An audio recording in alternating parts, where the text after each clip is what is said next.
David માટે આનંદનો દિવસ હતો। ઉનાળો સખત હતો ને ગરમી એવી હતી કે જાણે આગની ભઠ્ઠીમાં હાથ પગ શેકાઈ રહ્યા હોય। ઘણા લાંબા સમય સુધી સતત કામમાં વ્યસ્ત રહ્યા પછી એને પોતાના કામને 10 દિવસ માટે બ્રેક મારી હતી। ઓફિસમાં રજા લઈને 10 દિવસના મિની વેકેશન પર પોતે ઉપડી ગયો હતો।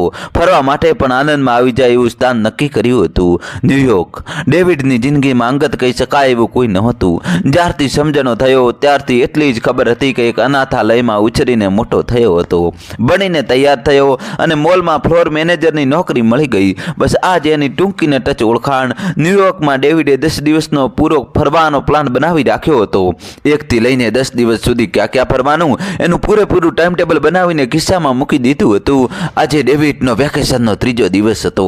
ડેવિડના ટાઈમ ટેબલ મુજબ એ હડસન નદીમાં બોટિંગ માટે ગયો હતો।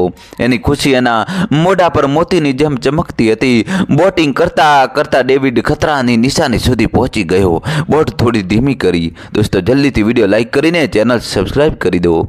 આગળ જેવું કે નહીં એ વિચારતો હતો ત્યાં એનામાં એક ચમકારો થયો। આજુબાજુ કોઈ દેખાતું ન હતું। થોડાક આગળ જવામાં કોઈ વાંધો નથી એમ વિચારીને ડેવિડે પોતાની બોટની સ્પીડ વધારી દીધી। હજી 100 મીટર જેવો આગળ વધ્યો હશે ત્યાં બોટ સાથે કંઈક અથડાવાનો અવાજ આવ્યો। એને બોટની સ્પીડ એકદમ ધીમી કરી દીધી। બોટની અંદરથી તે આજુબાજુ જોવા લાગ્યો પણ કંઈ દેખાયું નહીં। ત્યાં અચાનક બોટ ડાબી બાજુ નમવા લાગી।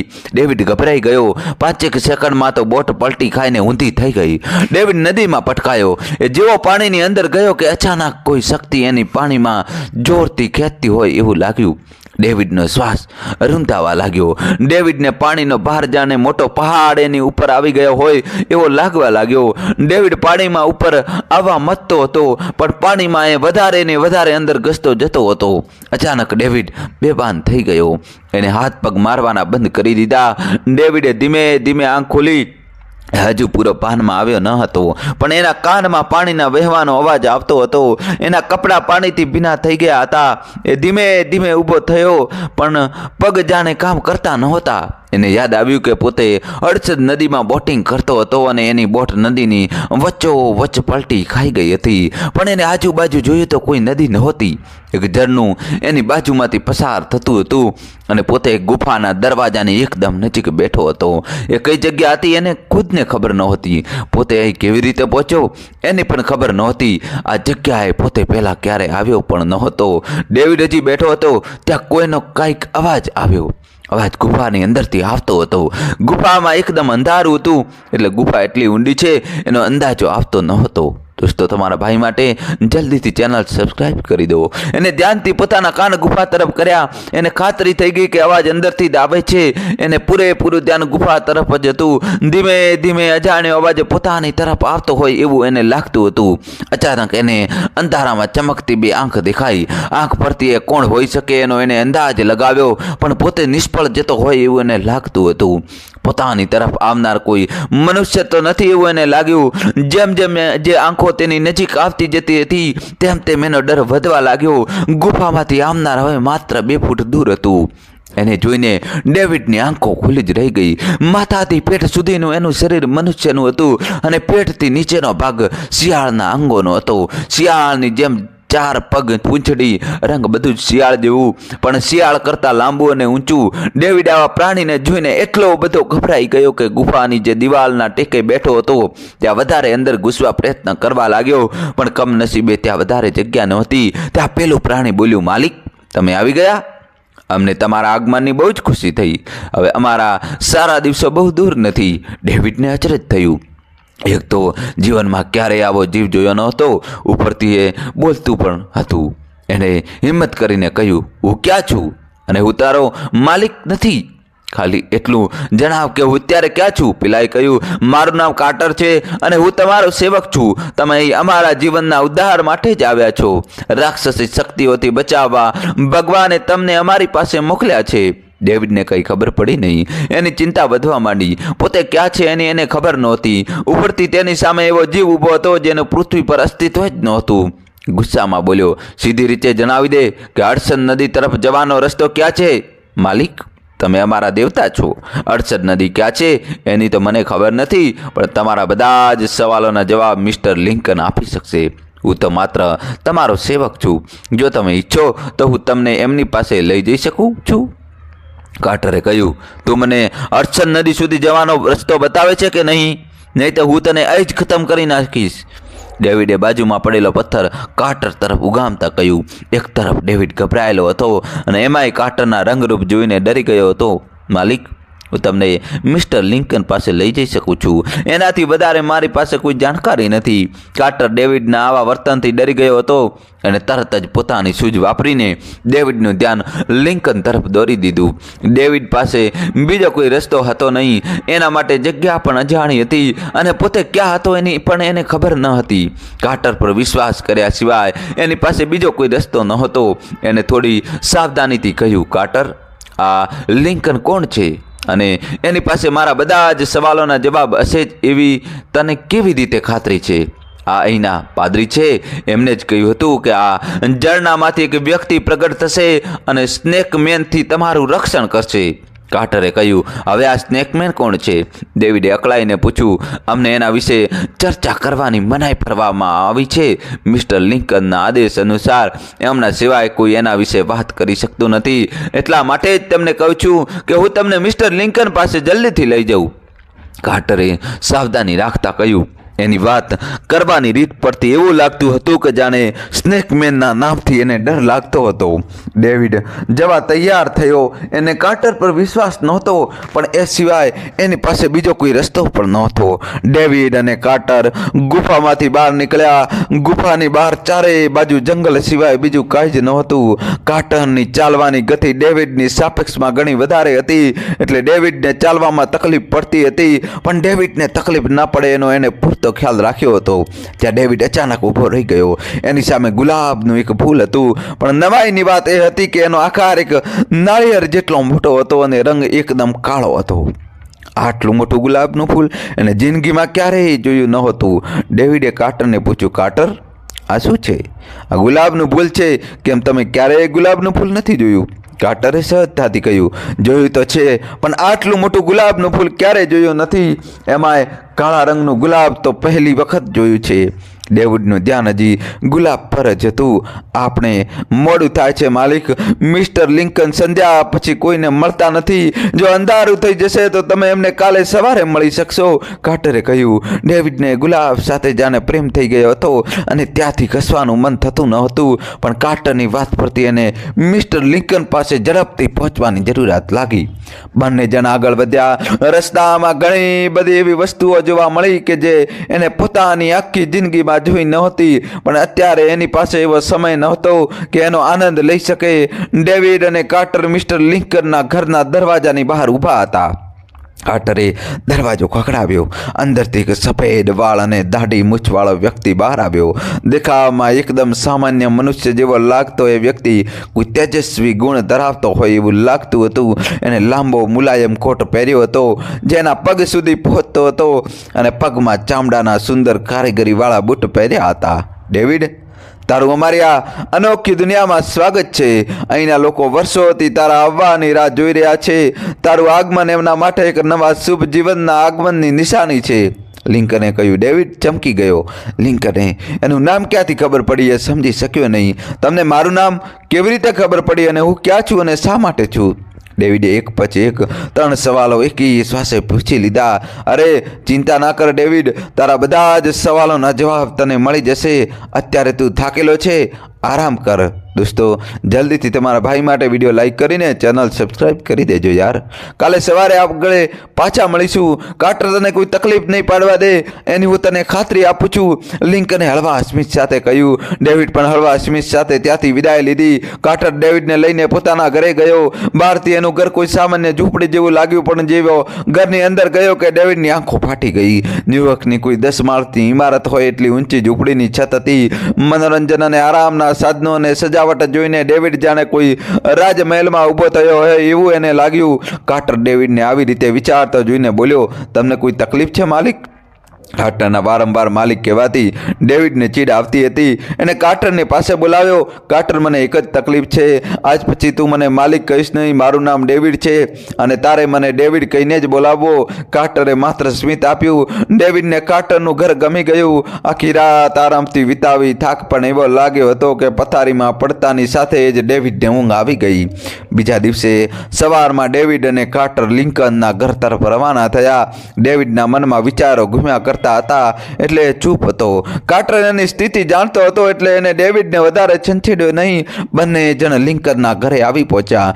લિંકન પણ એ બંનેના આવવાની રાહ જોઈને જ બેઠા હતા. લિંકને ડેવિડને મીઠો આવકાર આપ્યો. ડેવિડને પોતાની દુનિયામાંથી અલગ આ દુનિયામાં મજા તો આવતી હતી પણ તેને પાછા જવાની પણ ઉતાવળ હતી. એને લિંકન તરફ અધીરાઈથી જોયું. લિંકન એની મૂંઝવણ સમજી ગયા. તેમણે કહ્યું, ડેવિડ, હું જાણું છું કે તારા મનમાં ઘણા પ્રશ્નો છે. તું અહીં કેવી રીતે અને કેમ આવ્યો? કાર્ટર તને પોતાનો માલિક કેમ માને છે? સ્નેકમેન કોણ છે? આ જગ્યા કઈ છે? વગેરે. પણ તારા પ્રશ્નોના જવાબો તને ધીમે ધીમે મળતા રહેશે. તારે માત્ર ધ્યાનથી એને સમજવાની જરૂર છે. લિંકન, હું તમારો આદર કરું છું. તમારું વ્યક્તિત્વ જોઈને લાગે છે કે તમે એક અલૌકિક વ્યક્તિ છો. પણ મારે મારા ઘરે જવું છે. હું માત્ર વેકેશન માણવા ન્યુયોર્ક આવ્યો હતો અને આ ચક્કરમાં ફસાઈ ગયો છું. ડેવિડે નારાજગી વ્યક્ત કરી. ડેવિડ, આજે તું અને કાર્ટર આખા શહેરનું ચક્કર મારો. સાંજે મને પાછા મળજો. શહેર મોટું છે, સમય લાગશે. એટલે એક કામ કરજે, તું કાર્ટર પર સવાર થઈ જજે. લિંકન આટલું કહીને ઊભા થઈ ગયા. ડેવિડને કંઈ સમજણ નહીં પડી. કાર્ટર પર સવાર થઈને શહેરમાં ફરવા નીકળવાનું? પણ એ કંઈ પૂછે એ પહેલાં લિંકન પોતાના ઘરના બીજા રૂમ તરફ જતા રહ્યા. લિંકનની વાત કાર્ટર સમજી ગયો. એને ડેવિડને ઈશારાથી પોતાની ઉપર સવાર થવા કહ્યું. ડેવિડ આજ સુધી ક્યારેય કોઈ પ્રાણી ઉપર બેઠો ન હતો અને આ તો વળી શિયાળ જેવું પ્રાણી હતું. એને ખચકાતો જોઈને કાર્ટરે કહ્યું, ડેવિડ, ચિંતા ના કરો. સવારી બહુ મજાની હશે. મિસ્ટર લિંકન કદી ખોટું બોલતા નથી. એમણે તમને શહેર જોવાનું કહ્યું છે. એમાં પણ કોઈ સારો આશય હશે. ડેવિડ કાર્ટર પર સવાર થયો પણ જેવો તેની પર સવાર થયો એની આંખો પોળી થઈ ગઈ. એના પગ કાર્ટરના પેટ સાથે જડાઈ ગયા. એનું આખું શરીર કાર્ટરની ભૂખરી ચામડીથી ઢંકાઈ ગયું. ભૂખરા રંગની કાર્ટરની ચામડીને પોતાના ઉપર વીંટળાતી એ જોઈ શકતો હતો. માત્ર પોતાના માથા સિવાયનો શરીરનો આખો ભાગ કાર્ટરના શરીર જેવો દેખાવા લાગ્યો. આ આવરણ સાથે એક અલગ પ્રકારની શક્તિને પોતાનામાં અનુભવવા લાગ્યો. દોસ્તો, જલ્દીથી વિડીયો લાઈક કરી તમારા ભાઈ માટે ચેનલ સબસ્ક્રાઇબ કરી દો. કાર્ટરે ચાલવાની શરૂઆત કરી. ડેવિડ જાણે એના જ શરીરનું અંગ હોય એવું એને લાગતું હતું. ડેવિડ કાર્ટરને પૂછ્યું, આ શહેરનું નામ શું છે? કાર્ટરે હસતા મોઢે કહ્યું, ડર્બન. ડર્બન. ડેવિડના મોઢામાંથી આશ્ચર્ય સાથે સવાલ નીકળી ગયો. એને આ શહેરનું નામ ક્યારેય સાંભળ્યું નહોતું. અરે, એને ભણેલા પૃથ્વીના નકશામાં આવા કોઈ દેશ, શહેર કે ગામનું નામ નહોતું. પણ છેલ્લા 2 દિવસમાં પોતાની સાથે બનેલી ઘટનાઓથી વિચારીને સંતોષ મેળવી લીધો કે આનો પણ જવાબ મળી જશે. કાર્ટર પર સવારી એના જીવનનો એક અદ્ભુત અનુભવ હતો. પોતે કાર ચલાવતો તો એને કંટ્રોલ કરવા માટે પોતાને મહેનત કરવી પડતી હતી. પણ આ તો એવી આરામદાયક સવારી હતી કે જેમાં પોતાને કોઈ જ મહેનત કરવાની નહોતી. માત્ર આજુબાજુના રળિયામણા દૃશ્યોનો આનંદ લેવાનો હતો. બંને જણ ફરતા ફરતા એક વૃક્ષ પાસે આવીને ઊભા રહ્યા. વૃક્ષ જોઈને ડેવિડ ખુશ થઈ ગયો. એ વૃક્ષ સફરજનનું હતું અને એના પર ફળોની સંખ્યા પાંદડાઓની સંખ્યા કરતાં બમણી હતી. એની ઊંચાઈ એટલી ઓછી હતી કે 10 વર્ષનો નાનો બાળક પણ હાથ લંબાવીને અસંખ્ય ફળ તોડી શકે. ડેવિડ તરત જ એક સફરજન તોડ્યું અને થોડું ખાઈ લીધું. આટલી મીઠાશ એને પહેલીવાર અનુભવી હતી. કાર્ટરે પણ 3-4 સફરજન એકી સામટા ખાઈ લીધા. સવારી આગળ ચાલી. ડેવિડ ખુશી આપતી કે સુગંધી અનુભવતી. કાર્ટરને એને પૂછ્યું, આ શેની ખુશ્બુ છે? કાર્ટર, ડેવિડ, આ ચંદનની ખુશ્બુ છે.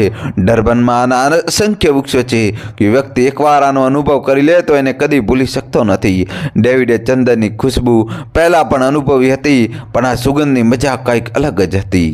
દોસ્તો, જલ્દીથી યાર ચેનલ સબસ્ક્રાઇબ કરી દો તમારા ભાઈ માટે. ડેવિડે કાર્ટરને વૃક્ષ પાસે લઈ જવા કહ્યું. કાર્ટર વૃક્ષની નજીક પહોંચ્યો. ડેવિડે કંઈ કરે પહેલાં કાર્ટરે એને ચેતવી દીધો, ડેવિડ, ધ્યાન રાખજો, આ વૃક્ષને અડવાની કે છેડવાની ભૂલ કરતા નહીં. જો તમે એને અડશો તો એની શાખાઓ તમને કેદ કરી લેશે. ડેવિડને વિશ્વાસ આવ્યો નહીં. એને પોતાના હાથમાં રહેલું અડધું સફરજન ચંદનના વૃક્ષ તરફ ફેંક્યું. આંખના પલકારામાં ચંદનના વૃક્ષ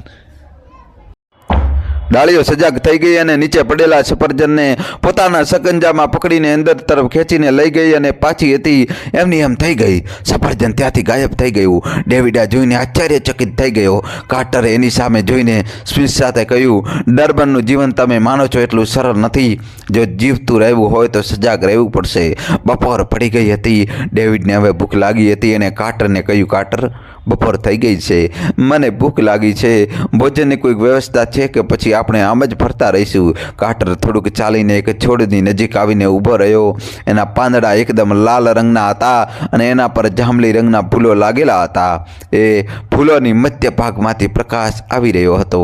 કાર્ટર એક ફૂલ તોડીને ડેવિડને આપ્યું. ડેવિડને સમજણ પડી નહીં. કાર્ટરે કહ્યું, આજનું બપોરનું ભોજન આપના માટે હાજર છે. ડેવિડે ફૂલ હાથમાં લીધું અને ખાઈ ગયો. શરૂઆતમાં એ ફૂલ કડવું લાગ્યું, પણ જેમ જેમ એને સ્વાદનો અનુભવ કર્યો તો ફૂલ કોઈ મીઠાઈ સમાન લાગ્યું. દોસ્તો, તમારા ભાઈ માટે જલ્દીથી વિડીયો લાઈક કરી યાર ચેનલ સબસ્ક્રાઈબ કરી દો અને કહાની છેલ્લા સુધી જોજો. હવે નવો ટ્વિસ્ટ આવશે. કાર્ટરે કર્યું, માત્ર ફૂલ ખાઈને આખા દિવસનું ભોજન કર્યા બરાબર ઊર્જા તમે અનુભવશો.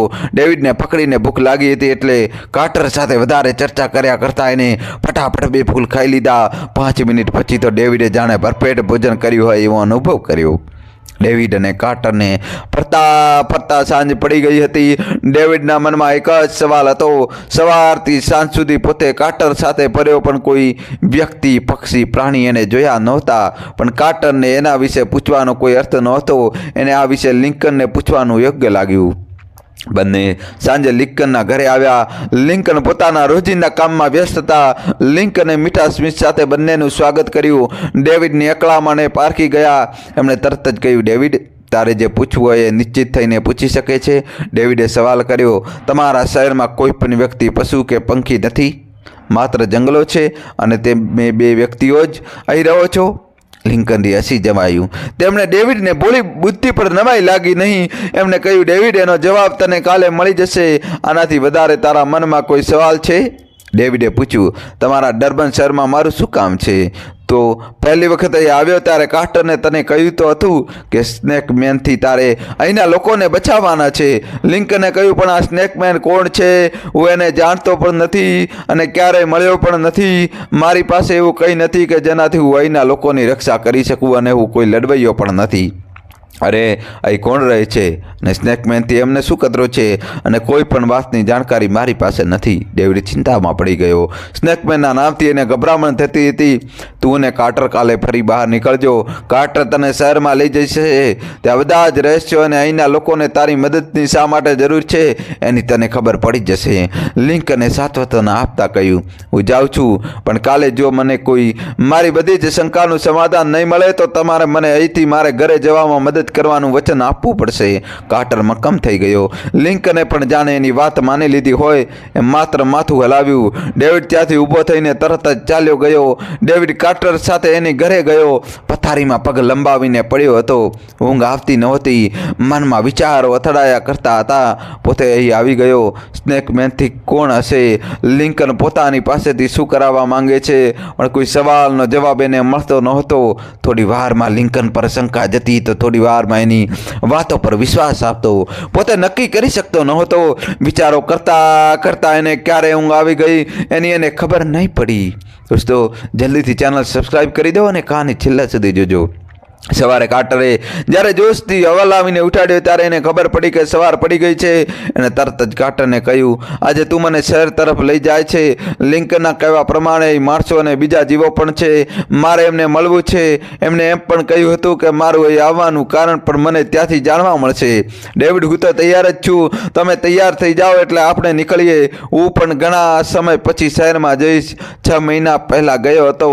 આજે શહેરમાં જવાનો મોકો મળશે. કાર્ટરે આતુરતાથી કહ્યું. ડેવિડ કાર્ટરની પીઠ પર બેસી ગયો. કાર્ટર પરની સવારી હવે ડેવિડ માટે આનંદનો અનુભવ થઈ ગયો હતો. પોતાની જાતને શક્તિશાળી અનુભવતા તેને આનંદ થતો હતો. ડેવિડ અને કાર્ટર એક પહાડની ચટ્ટાન પાસે આવીને ઊભા રહ્યા. કાર્ટરને આમ ઊભો રહેતો જોઈને ડેવિડને નવાઈ લાગી, પણ કાર્ટર પોતાનો હાથનો પંજો ચટ્ટાન પર રાખ્યો. જોતજોતામાં ચટ્ટાન ખસી ગઈ અને એમાં અંદર જવાનો રસ્તો ખુલી ગયો. અંદર એકદમ અંધારું હતું. કાર્ટરને ચટ્ટાનની દરવાજા પાસે રાખેલું એક લાકડું ઉપાડ્યું. જેવું લાકડું દિવાલથી અલગ થયું કે તરત જ એમાં આગ નીકળવા લાગી. ડેવિડને આ બધું હવે નવું લાગતું નહોતું. એ તો આ સૃષ્ટિનો આનંદ લેતો હતો. કાર્ટરે બીજી બાજુ રાખેલું લાકડું ડેવિડને આપ્યું અને એક પોતાના હાથમાં રાખ્યું. ડેવિડે પાછળ ફરીને જોયું તો ચટ્ટાનનો દરવાજો આપોઆપ બંધ થઈ ગયો. ડેવિડથી પૂછાઈ ગયું, કાર્ટર? તે પંજો મૂક્યો અને દરવાજો ખુલી ગયો. એવું કેમ? કાર્ટરે જવાબ આપ્યો, અમે અહીંના રખેવાળ છીએ અને શહેરની રક્ષા કરવાની જવાબદારી અમને આપેલી છે. સ્નેકમેનથી બચવા અમે આ વ્યવસ્થા ગોઠવી છે. મારા જેવા બીજા 3000 રખેવાળ છે. એમના પંજાની નિશાની સિવાય કોઈ દરવાજો ખુલશે નહીં અને શહેરની અંદર પ્રવેશ થઈ શકશે નહીં. બંને જણ ગુફાની બીજી તરફ પહોંચ્યા. બીજી બાજુના દરવાજો પણ બંધ હતો. ડેવિડે કહ્યું, અહીં પણ તારો પંજો મૂકીશ ત્યારે આ દરવાજો ખુલશે ને? કાર્ટરે કહ્યું, નહીં, એવું કાંઈ નહીં. કાર્ટરે પોતાના હાથમાં રહેલી મશાલ દરવાજાની જમણી બાજુ મૂકી દીધી અને ડેવિડને હાથની મશાલ લઈને ડાબી બાજુ લગાવી દીધી. બંને મશાલ લગાવવા માટે ખાસ જગ્યા ગુફાના દરવાજા પાસે ખાસ કોતરણી કરાઈને બનાવવામાં આવી હતી. કાર્ટરે જેવી બંને મશાલ ગોઠવી કે તરત જ એમાંની આગ બુઝાઈ ગઈ અને ગુફાનો દરવાજો ખોલી ગયો. કાર્ટર ખુશીથી બોલ્યો, ડર્બન શહેરમાં આપનું સ્વાગત છે. ડેવિડની આંખો ડર્બન શહેરની રચના જોઈને પોળી થઈ ગઈ. શહેરમાં બધા જ ઘરો એક સરખા બાંધકામના અને એક જ રંગથી રંગાયેલા હતા. રસ્તાઓ એકદમ પહોળા અને સ્વચ્છ હતા. અત્યારે બપોરનો સમય હતો. ચહેલ પહેલ સામાન્ય હતી, પણ દરેક વ્યક્તિ શિસ્તનું પાલન કરતું હોય એવું લાગતું હતું. દોસ્તો, તમારા ભાઈ માટે જલ્દીથી વિડીયો લાઈક કરીને ચેનલ સબસ્ક્રાઈબ કરી દો. દરેક વ્યક્તિની સવારી માટે અલગ અલગ પ્રકારના પ્રાણીઓ હતા. આ પ્રાણીઓ સામાન્ય પ્રાણીઓ કરતાં કંઈક અલગ જ હતા. હાથીની ઊંચાઈ એકદમ નાની તો ઘોડાનું શરીર એકદમ પહેલવાન જેવું કસાયેલું. પોપટની આંખો મોરની પાંખો કરતાં પણ મોટી. દરેક પ્રાણીઓના રંગો પણ સામાન્ય કરતાં અલગ જ હતા. ત્યાંના લોકોનો પોશાક પણ ડેવિડને કંઈક અલગ જ લાગ્યો. દરેક પુરુષોએ રેશમનો જબ્બો પહેર્યો હતો, એ પણ પગ સુધી લાંબો. દરેક જબ્બાનો રંગ સફેદ હતો. સ્ત્રીઓનો પોશાક પણ સુંદર હતો. એમને કોઈ પણ આભૂષણ પહેર્યા નહોતા. સામાન્ય દુકાનો હતી જેમાં ઘર વપરાશની વસ્તુ આસાનીથી મળી જતી હતી. ડેવિડને શહેરનું જીવન સામાન્ય લાગ્યું. એને કાર્ટરને પૂછ્યું, કાર્ટર, આ લોકો તો સામાન્ય જીવન જીવી રહ્યા છે, એમને કઈ વસ્તુ પરેશાન કરી રહી છે? એમને મારી મદદની જરૂર હોય એવું લાગતું નથી. કાર્ટરે કહ્યું, તમને અહીં બાળકોની સંખ્યા ઓછી ન લાગી? ડેવિડનું ધ્યાન એ તરફ ગયું જ નહોતું. એને ચારે બાજુ નજર કરી. કાર્ટરની વાત સાચી હતી. 15 વર્ષથી નીચેનું કોઈ બાળક એને શહેરમાં જોયું નહીં. એને કાર્ટરને પૂછ્યું, તારી વાત તો સાચી છે, પણ એનું કારણ? કાર્ટરે કહ્યું, સ્નેકમેન, અને એના માટે જ તો અમને તમારી મદદની જરૂર છે. ઈશ્વરે એટલા માટે તો તમને અહીં મોકલ્યા છે. પાછું સ્નેકમેનનું નામ સાંભળીને ડેવિડ ચીડાઈ ગયો, પણ કાર્ટર સાથે ચર્ચા વ્યર્થ હતી. ડેવિડ અને કાર્ટર રસ્તાની સાઈડમાં ઊભા હતા. ત્યાં પાછળથી કોઈએ એને બોલાવ્યો. ડેવિડે પાછળ ફરીને જોયું તો લિંકન ત્યાં ઊભા હતા. એની સાથે 2 વ્યક્તિઓ ઊભા હતા જે કોઈ રાજવી પરિવારના હોય એવું લાગતું હતું. દોસ્તો, જલ્દીથી ચેનલ સબસ્ક્રાઈબ કરી દો. કાર્ટર ડેવિડને લિંકન પાસે લઈ ગયો. કાર્ટરને લિંકનની બાજુમાં ઊભેલા બંને વ્યક્તિઓને વારાફરતી સલામ કરી. કાર્ટરને જોઈને ડેવિડ સમજી ગયો કે આ બંને વ્યક્તિઓ અહીં કોઈ ખાસ મહત્વ ધરાવે છે. એને પણ હાથ જોડીને બંનેને નમસ્કાર કર્યા. લિંકને કહ્યું, ડેવિડ, આ અહીંના રાજા છે. એમનું નામ એન્થની છે. બાજુમાં એમના નાના ભાઈ સ્ટાર્ક છે. અમે ખાસ અહીં તને મળવા આવ્યા છીએ. આપણે એમના મહેલમાં જઈને બધી વાત કરીશું. તારી બધી શંકાઓનું સમાધાન ત્યાં આવી જશે. તારું અહીં આવવાનું કારણ સ્નેકમેન કોડ છે અને ડર્બનને તારી જરૂર કેમ છે? દરેક વાતોનો જવાબ તને ત્યાં મળી જશે. ડેવિડ, કાર્ટર અને લિંકન એન્થનીની પાછળ ચાલતા થયા. થોડું અંતર કાપ્યા પછી બધા એક ગેટ પાસે આવીને ઊભા રહ્યા. ગેટની ઊંચાઈ જોતા ડેવિડની ડોકેની પીઠ સુધી અડી ગઈ. આટલો ઊંચો દરવાજો એને માત્ર ફિલ્મોમાં જોયો હતો. આ દરવાજાની ખાસિયત એ હતી કે માત્ર 2 સ્તંભો પર ઊભો હતો. દરવાજાની ઉપર ખૂબ જ સુંદર કોતરણી કરેલી હતી. જોઈને જ ખબર પડી જાય એવું હતું કે આ હાથ કોતરણી હતી. બધાએ 8-10 પગથિયા ચડીને મહેલની અંદર પ્રવેશ કર્યો. પૂરથી બચવા મહેલ થોડી ઊંચાઈ પર બનેલો હતો. બધા પોતપોતાના આસન પર બેઠા. એન્થનીએ ડેવિડને એની બેસવાની જગ્યા ઈશારાથી બતાવી. ડેવિડ સ્મિથ સાથે પોતાની જગ્યા પર ગોઠવાઈ ગયો. એન્થનીએ ઈશારો કર્યો. ડેવિડ સામે હવામાં તરતો એક સોનાનો ગ્લાસ આવીને ઊભો રહી ગયો. એન્થનીને પહેલી વાર બોલ્યો, ડર્બનમાં સ્વાગત છે. ડેવિડે ગ્લાસમાં નજર કરી તો એમાં પાણી હતું. ડેવિડે પાણી પી લીધું, પણ ગ્લાસ મૂકવા મૂકવાનું વિચારતો હતો ત્યાં એન્થનીએ કહ્યું, એમ જ છોડી દો, પોતાનું સ્થાન જાણે છે. ડેવિડે જેવો ગ્લાસ છોડ્યો કે ગ્લાસ સામે પડેલા ટેબલ પર જઈને ગોઠવાઈ ગયો. લિંકને વાતની શરૂઆત કરી. ડેવિડ, તને અહીં આવે 2 દિવસ થઈ ગયા છે. તારું અહીં આવવાનું કારણ? સ્નેકમેન કોણ છે? તારે શું કરવાનું છે? એ બધું એન્થની તને જણાવશે. પછી તારે નક્કી કરવાનું છે કે તારે અમારી મદદ કરવી કે નહીં. ડેવિડે એન્થની સામે મીટ માંડી. એના બધા સવાલોનો જવાબ એને અહીં મળવાનો હતો. એન્થનીએ શરૂઆત કરી. ડેવિડ, સ્નેકમેનનું નામ તે ઘણી વખત સાંભળ્યું હશે, પણ એનાથી અમારે છુટકારો કેમ જોઈએ એની તને કાંઈ ખબર નથી. ડેવિડે હકારમાં માથું ધુણાવ્યું. સ્નેકમેન એક માનવ પક્ષી સાપ છે. અમારા શહેરના નાના નાના બાળકોને ઉપાડી જાય છે અને એમની સાથે શું કરે છે એ ખબર નથી પડતી. રાત્રે બાળક ગુમ થઈ જાય છે અને સવારે માત્ર એનું કંકાલ એના ઘરની બહાર જોવા મળે છે. એન્થનીએ કહેવાનું ચાલુ રાખ્યું. ડેવિડની આંખો ભયથી પોળી થઈ ગઈ. અમારા રક્ષકોએ ઘણી વખત એને મારવાનો પ્રયત્ન કર્યો, પણ એની પાસે એવી રાક્ષસી શક્તિ છે કે એનો સામનો કરતો વ્યક્તિ પલકારમાં રાખ થઈને માટીમાં મળી જાય છે. દોસ્તો, જલ્દીથી ચેનલ સબસ્ક્રાઇબ કરી દો. એન્થનીના વાક્યમાં ડેવિડનું હૃદય જોશથી ધડકવા લાગ્યું. પોતાના ધબકારાનો અવાજ સાંભળી શકતો હતો તો મારે શું કરવાનું છે? ડેવિડે ગભરાયેલા અવાજે સવાલ કર્યો. લિંકને એને ટોક્યો. ડેવિડ, પૂરી વાત સાંભળી લે, પછી તારે પૂછવું હોય એ પૂછજે. ડેવિડ, સ્નેકમેનને રાક્ષસ તરફથી વરદાન છે કે ડર્બનનું કોઈ પણ વ્યક્તિ એને નુકસાન પહોંચાડી શકશે નહીં. માટે અમારે કોઈ વ્યક્તિની જરૂર છે કે જે ડર્બનનો નિવાસી ન હોય. એન્થનીએ કહ્યું, તો હું તમારી મદદ કરી શકું છું એવી તમને ખાતરી છે? ડેવિડે શંકાથી પૂછ્યું. એક ભવિષ્યવાણી છે. જે વ્યક્તિ લીલા પાણીની ગુફામાં પ્રગટ થશે એ સ્નેકમેનનો નાશ કરશે. અમને ભવિષ્યવાણી પર વિશ્વાસ છે. એન્થનીએ કહ્યું, પણ હું ક્યાં? ડેવિડ બોલતા બોલતા અટકી ગયો. એને યાદ આવ્યું કે જે ઝરણામાંથી પહેલી વખતે ડર્બનમાં આવ્યો હતો તેમાં પાણીનો રંગ ખરેખર ઘેરો લીલો હતો. ડેવિડને બોલતો અટકતા જોઈને એન્થની આછું હસી ગયો. ડેવિડ વધારે કાંઈ બોલ્યો નહીં. થોડીવાર બધા ચૂપ રહ્યા. અંતે ડેવિડ બોલ્યો, તમારા બધાની સમસ્યા હું સમજી શકું છું. મને ડર્બનની આવી હાલત પર ખરેખર દુઃખ છે, પણ હું તમારી કોઈ મદદ નહીં કરી શકું. હું કોઈ સિપાહી કે લડવૈયો નથી. હું તમારી પ્રજાની જેમ એક સામાન્ય માણસ છું. ડેવિડના વાક્યોથી મહેલ એકદમ શાંત થઈ ગયો. ત્યાં બેઠેલા વ્યક્તિઓમાંથી કોઈ કાંઈ બોલી શકતું નહોતું. અંતે લિંકન ડેવિડને લઈને ખંડની બહાર ગયો. કાર્ટર અને એન્થની અને સ્ટાર્ક બંનેનો વાત કરતા જોઈ રહ્યા હતા. બંનેની વાતચીત કરવાની સંજ્ઞાનું લાગતું હતું કે લિંકન ડેવિડને સમજવાનો પ્રયત્ન કરે છે અને ડેવિડ તૈયાર નથી. અંતે એન્થનીએ ઉઠીને બંનેની પાસે ગયો. એને નમ્રતાથી ડેવિડને કહ્યું, કોઈ વાંધો નહીં, મદદ કરવી કે નહીં એનો નિર્ણય તમારો છે. કાલે સ્ટાર્ક અને કાર્ટર તમને તમારા ઘર તરફ જવાના રસ્તા પર મૂકી જશે. દોસ્તો, જલ્દીથી વિડીયો લાઈક કરીને તમારા ભાઈ માટે ચેનલ સબસ્ક્રાઈબ કરી દેજો યાર.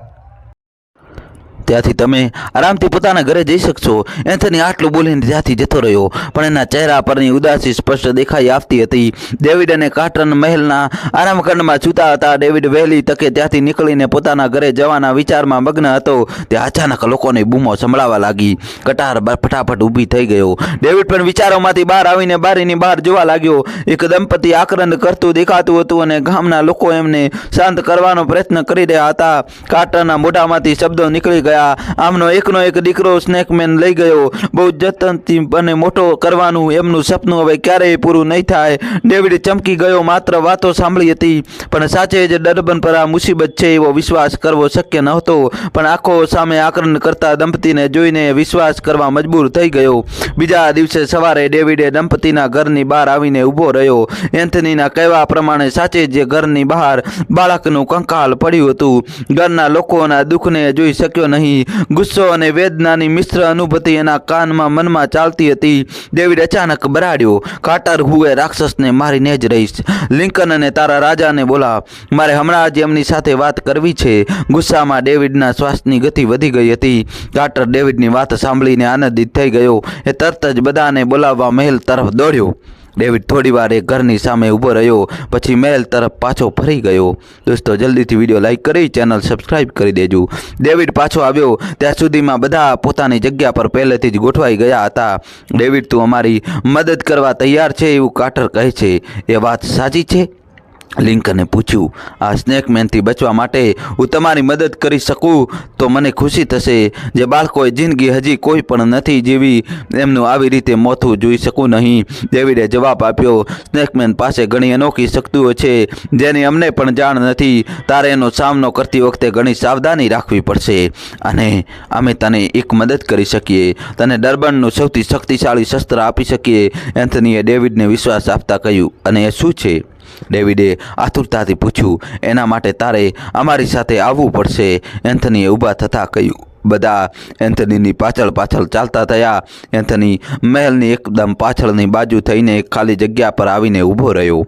પોતાની મોજડીઓ ઉતારીને પગના પંજા એક ખાસ જગ્યા પર મૂક્યા જે આરસના ચોરસ પથ્થર હતો. જેવો બંને પગ એને પથ્થર ઉપર મૂક્યો કે તરત જ બાજુમાંથી જમીન ખસી ગઈ અને અંદર જવાનો રસ્તો ખુલ્યો. ડેવિડે અંદર ડોક્યું કર્યું તો ઉતારવા માટે પગથિયા હતા. બધા એન્થનીનું અનુકરણ કરવા પહોળામાં ગયા.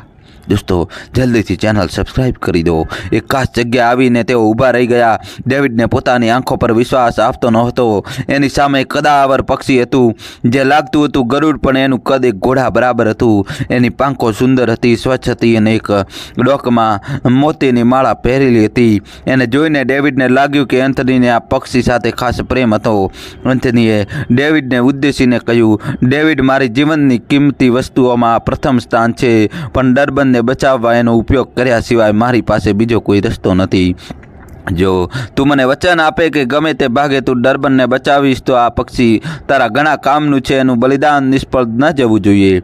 તમે ચિંતા ના કરો, હું ગમે તેમ કરીને સ્નેકમેનનો નાશ કરી નાખીશ અને તમારા પ્રિય પક્ષીને પણ કંઈ નહીં થવા દઉં. ડેવિડે મજાકમાં વ્યંગ કર્યો. પછી તરત જ ગંભીરતાને કહ્યું, એક વાત મારા મનમાં હજી પણ ખટકે છે. સ્નેકમેનને હું શોધીશ કેવી રીતે? એનો નાશ કરવા માટે મારે કઈ મુશ્કેલીઓનો સામનો કરવો પડશે? આ બધા સવાલો મારા મનમાં ફરે છે. સ્ટાર્ક તરત જ બોલ્યો, તમે પહેલા દિવસે જે ચંદનના વૃક્ષોનું જંગલ જોયું હતું એ જ એનું ઘર છે અને સ્નેકમેનની એકમાત્ર કમજોરી એની બે આંખોની વચ્ચે છે. જો તમે એની બે આંખોની વચ્ચે ઘાત લગાવવામાં સફળ થઈ ગયા તો તમે જંગ જીતી ગયા સમજો. સ્ટાર્કને પહેલી વખત ડેવિડે બોલતા જોયો હતો, પણ એ જેટલું પણ બોલ્યો એમાંથી એટલું તો સ્પષ્ટ થઈ ગયું કે લડાઈ મુશ્કેલ થવાની હતી. પણ એ ચંદનના વૃક્ષો તો કોઈને જંગલમાં પ્રવેશ નહીં કરવા દે અને માત્ર આ પક્ષીના આધારે જંગલ જવું અને લડાઈ જીતવી મને અશક્ય લાગે છે. ડેવિડે પોતાની ચિંતા વ્યક્ત કરી. તારી પાસે કાર્ટન અને તેના 3000 સાથીઓ છે. દોસ્તો, જલ્દીથી વિડીયો લાઈક કરી ચેનલ સબસ્ક્રાઈબ કરી દો. અને જંગલમાં પ્રવેશ કરવાનો સવાલ છે તો એનો ઉપાય છે અગ્નિ. એ વૃક્ષોનો નાશ કર્યા સિવાય બીજો કોઈ રસ્તો નથી. સ્ટાર્કે કહ્યું, પણ સ્નેકમેન આટલો દૂરથી શહેરમાં આવે છે ક્યાંથી? તમારા શહેરમાં પ્રવેશવા માટે તો રખેવાળાના પંજાની નિશાની જોઈએ. ડેવિડે કુતૂહલતાથી પૂછ્યું. શહેરના કચરાના નિકાલ માટે બનેલા ભૂગર્ભ નાળાઓ એનો રસ્તો છે તો એને ત્યાં પણ ફસાવી શકાય છે. ડેવિડે કહ્યું, અમે પ્રયત્ન કરી ચૂક્યા છીએ. ત્યાંથી છટકીને પાછો જતો રહે છે અને ફરી હુમલો કરે છે અને નાળાઓને હંમેશા માટે બંધ કરી શકાય નહીં. સ્ટાર્ક જવાબ વાળ્યો, ડેવિડ, અમે શક્ય હોય એટલા બધા જ પ્રયત્ન કર્યા છે. હવે એને મોતની સજા આપ્યા સિવાય બીજો કોઈ રસ્તો નથી. એન્થનીએ ડેવિડના વિચારોને શાંત કરવા બુદ્ધિ વાપરી. ડેવિડ અને કાર્ટર જંગલ તરફ રવાના થયા. ડેવિડ ગરુડ પર સવાર હતો. એને આકાશમાં કદી ઉડાન નહોતી ભરી એટલે આ અનુભવ એના માટે રોમાંચક હતો.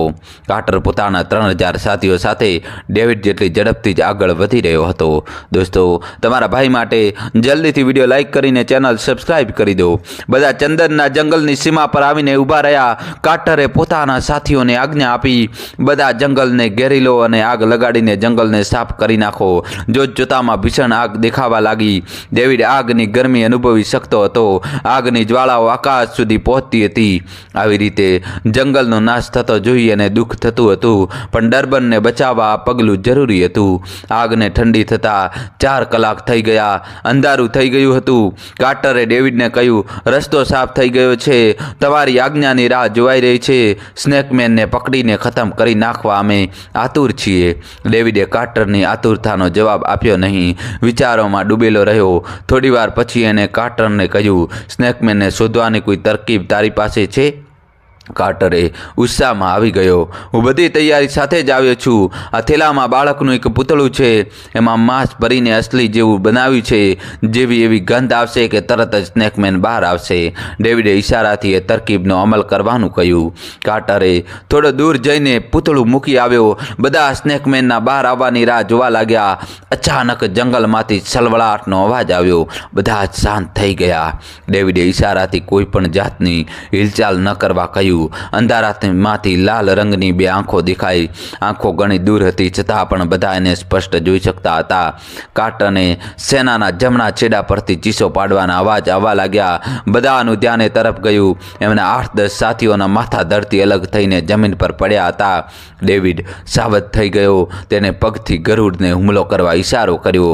ગરુડ પૂર ઝડપથી એ આંખોની દિશામાં ઉડવા લાગ્યું. ડેવિડ ધીમે ધીમે સ્નેકમેનની નજીક આવતો જતો હતો. તે હવે એની એકદમ નજીક આવી ગયો, પણ જેવું એને ધ્યાનથી જોયું તો તે એકદમ ડઘાઈ ગયો. સ્નેકમેન સામાન્ય સાપ કરતાં લંબાઈમાં 10 ગણો લાંબો હતો અને એનું માથું માનવ જેવું હતું. રાક્ષસની જેમ 2 દાંત બહાર હતા. એને એની લંબાઈનો અંદાજ લગાવ્યો તો લગભગ 50 ફૂટ જેવું એને લાગ્યું. સ્નેકમેનની નજર ડેવિડ પર પડી ગઈ. એ હુમલો કરવા ડેવિડ તરફ વળ્યો. ત્યાં ચપળતાથી ડેવિડે ગરુડને ઉપરની દિશામાં ઉડાડી મૂક્યું. માત્ર 10 હાથના અંતરથી એ બચી ગયો. ડેવિડ પાછો કાર્ટર પાસે આવ્યો. એને કાર્ટરને કહ્યું, અને માથા પર નિશાન લગાવવા કોઈએ એનું ધ્યાન બીજી તરફ ખેંચવું પડશે. કાર્ટર સમજી ગયો. એને સામી છાતીએ હુમલો કરવાનો નિર્ણય કર્યો. દોસ્તો, જલ્દીથી ચેનલ સબસ્ક્રાઈબ કરી દો. કાર્ટર 100 સૈનિકોની ટુકડીને હાથની આગળ વધવા ઈશારો કર્યો. 100 સૈનિકોની ટુકડી પોરજોશમાં સ્નેકની લાલ આંખો તરફ વધવા માંડી. કાર્ટરે ડેવિડને ઈશારો કર્યો. ડેવિડ સમજી ગયો કે હવે હુમલો કરી શકાય તેમ છે. ડેવિડે ઈશારાથી ગરુડને આગળ વધવા કહ્યું. ગરુડ જાણે સમજી ગયું હોય તેમ ઊંચે આકાશ માં ગયું. ડેવિડ સ્નેકની નજરથી બચીને જંગલમાં બીજે છેડે જવા માંગતો હતો. ડેવિડ નીચે થતા યુદ્ધને નિહાળી રહ્યો હતો. સૈનિકો જેમ જેમ આગળ વધતા હતા તેમ તેમ કપાતા જતા હતા. થોડીક જ ક્ષણોમાં ડેવિડ જંગલના બીજા છેડે પહોંચી ગયો. તેને જોયું તો સ્નેકમેનનું ધ્યાન તેની વિરુદ્ધ દિશામાં હતું. તેને સૈનિકોને મારવામાં વ્યસ્ત હતો. તેને ઝડપથી ગરુડને ઉડાવ્યું અને સ્નેકમેનની એકદમ નજીક આવી ગયો. કાર્ટરે ડેવિડને સમય મળે એટલા માટે બીજા 100 સૈનિકોની ટુકડી મોકલી દીધી હતી. ડેવિડ જેવો સ્નેકમેનની નજીક આવ્યો કે તેણે તરત જ ગરુડની ગરદન પાસે બાંધેલી તલવાર કાઢી. તલવાર નીકળવાના અવાજથી સ્નેકમેન સાવધ થઈ ગયો. તેને જોરથી પૂંછડી ફટાવીને ડેવિડને ગરુડ પરથી જમીન પર પછાડી દીધો. ડેવિડ વેદનાથી ચીસ પાડી ગયો હતો. કાર્ટર અને સાથીઓનો શ્વાસ અદ્ધર થઈ ગયા. હવે ડેવિડ સ્નેકમેનની એકદમ સામે ઊભો હતો. સ્નેકમેનને પોતાની આંખોમાંથી તીક્ષ્ણ પાતળી રોશની ડેવિડ તરફ ફેંકી. ડેવિડ હતો એમ જ ઊભો રહ્યો, પણ એની પાછળ આવતા સૈનિકો વિંધાઈ ગયા. ડેવિડ આ દ્રશ્યથી ચમકી ગયો. સ્નેકમેન પણ અચરજમાં પડી ગયો. એ સમજી ગયો કે આ ડરબનનો રહેવાસી નથી. દોસ્તો, જલ્દીથી વિડીયો લાઇક કરી ચેનલ સબસ્ક્રાઈબ કરી દો. તેને ડેવિડને પોતાના સકંજામાં લઈને એના આખા શરીર પર પોતાનું શરીર વીંટી દીધું. ડેવિડનો શ્વાસ રૂંધાવા લાગ્યો. ડેવિડ હિંમત કરીને પોતાના હાથમાં રાખેલી તલવાર એના શરીરમાં ઘુસાડીને ચીરો મારી દીધો. સ્નેકમેન એને દૂર ફેંકી દીધો અને હુમલા માટે આગળ વધ્યો. સ્નેકમેન જેવો ડેવિડ તરફ વધ્યો કે ડેવિડ હવામાં છલાંગ મારી અને તલવાર સામેની દિશામાં આગળ કરી દીધી. તલવાર સ્નેકમેનની કપાળની આંખો અને નાકને ચીરતી એના ગળા સુધી પહોંચી ગઈ. સ્નેકમેન ત્યાં જ નિષ્ક્રિય થઈ ગયો. ડેવિડે તલવાર બહાર કાઢી અને એની ગરદન પર ઘા કરીને એના દળથી ગરદન અલગ કરી દીધી. ઘા કરતી વખતે ડેવિડને સ્નેકમેનની શારીરિક તાકાતનો અનુભવ થયો. એને લાગ્યું કે જાણે કોઈ પથ્થર કાપી રહ્યો હોય. આંખના પલકારામાં સ્નેકમેનના ત્રાસથી ડરબન મુક્ત થઈ ગયું. કાર્ટર સતબંધ થઈને આ બધું જોઈ રહ્યો હતો. ડેવિડની આ પ્રકારની લડાઈની એને અપેક્ષા જ નહોતી. ડેવિડે કાર્ટર તરફ પોતાની તલવાર હવામાં ફંગોળી. કાર્ટર સાથે રહેલા બધા જ સૈનિકો ખુશીથી ગરજી ઉઠ્યા. બીજા દિવસે એન્થનીએ નગરસભા બોલાવી. સભામાં વચ્ચોવચ્ચ સ્નેકમેનનું 2 ભાગમાં કપાયેલું માથું મૂક્યું. દોસ્તો, જલ્દીથી તમારા ભાઈ માટે ચેનલ સબસ્ક્રાઈબ કરી દો. અને ડેવિડને સંબોધીને કહ્યું, નગરજનો, ઈશ્વરે આપણી પ્રાર્થના સાંભળી લીધી છે. ડેવિડને આપણી મદદ માટે એમણે જ મોકલ્યો હતો. ડરબન હવે સ્નેકમેનના ત્રાસથી મુક્ત છે. નગરજનોની ખુશીથી ભરેલી બૂમો સંભળાઈ. ડેવિડ, એન્થની અને લિંકને કહ્યું, મારું કામ હવે પૂરું થઈ ગયું છે. હું મારી દુનિયામાં પાછો ફરવા માંગુ છું, પણ એક પ્રશ્ન હજી છે. આ ડરબન શહેર આવ્યું છે ક્યાં? લિંકને સ્મિથ સાથે કહ્યું, એ હંમેશા માટે રહસ્ય રહેશે. તમે અહીં ફરી વેકેશન માણવા આવવાની ઈચ્છા થાય તો આ પુસ્તકમાં લાગેલા મણીને ઘસજો. અત્યારે કાર્ટર તમને તમારી દુનિયામાં જવા માટેનો રસ્તો બતાવશે. કાર્ટર ડેવિડને લઈને એ જ ગુફા પાસે આવીને ઊભો રહ્યો જ્યાં એ પહેલી વખત કાર્ટરને મળ્યો હતો. કાર્ટરે ડેવિડને કહ્યું, તમારી સાથે પસાર કરેલો આ સમય મને હંમેશા માટે યાદ રહેશે. આશા રાખું છું કે આપણે ફરીથી જલ્દી મળીશું. ડેવિડ સ્મિથ સાથે કહ્યું, હું પણ ઈચ્છીશ કે આપણે જલ્દી મળીએ. કાર્ટરે ડેવિડને ઇશારો કર્યો અને ઝરણા તરફ હાથ લંબાવ્યો અને કહ્યું, તમે માત્ર આ લીલા રંગના ઝરણામાં ચાલતા રહેજો. તમે તમારી દુનિયામાં આપોઆપ પહોંચી જશો. ડેવિડ ચાલવા લાગ્યો. ઝરણામાં પ્રવેશ કરતા પહેલા તેને પાછું વળીને કાર્ટર સામે જોયું. બંને જણા પ્રેમથી સ્મિત આપી રહ્યા હતા. આ સ્મિતમાં એમની વચ્ચેનો મૈત્રી પ્રેમ દેખાઈ આવતો હતો. ડેવિડ ઝડપથી ઝરણાની અંદર ચાલી ગયો.